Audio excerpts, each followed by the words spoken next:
So there are two very different futures on offer to us. And it is vital that we, the people who live here in Scotland, get to choose which future we want. Let me emphasise this point. I do not propose holding an independence referendum while we are still grappling with the COVID crisis. That would be a dereliction of my duty as First Minister to dedicate all of my energies to leading us through this crisis. But it would also be a dereliction of my duty as First Minister to this and to future generations to let Westminster take Scotland so far in the wrong direction that we no longer have the option to change course. So it is my judgment that the people of Scotland should decide Scotland's future through an independent referendum within the next term of Parliament. It should take place only when the crisis has passed, but in time then to equip our Parliament with the full powers it needs to drive our long-term recovery. And let us be clear about this. If after this election there is a simple democratic majority in the Scottish Parliament for an independence referendum, there will be no democratic, electoral or moral justification whatsoever for Boris Johnson or anyone else seeking to block the right of people in Scotland to decide their own future. I believe passionately that with the powers of independence we can do so much more for Scotland. I look around Europe and I see independent countries of similar size to us that are among the wealthiest, fairest and happiest in the world.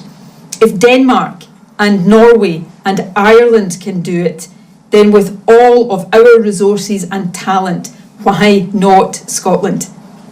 But whether or not Scotland becomes independent won't be decided by me or by the SNP or even by the Scottish Parliament. It will happen only when a majority of people who live here in Scotland are persuaded to vote for it.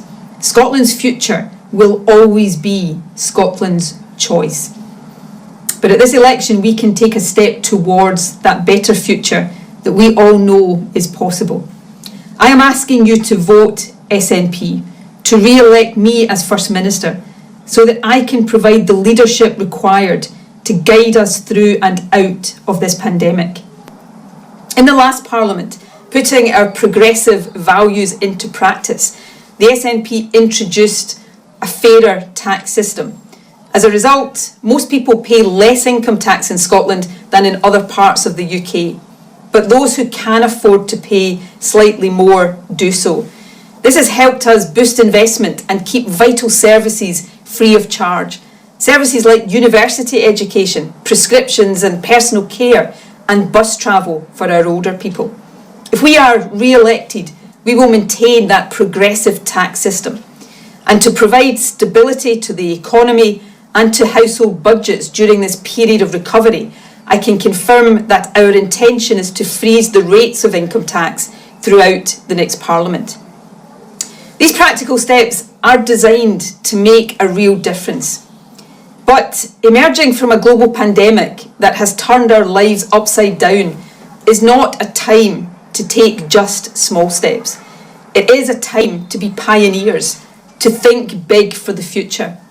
A whole economy and a whole society approach is needed now to achieve the national mission of recovery to a fairer, wealthier and more sustainable future.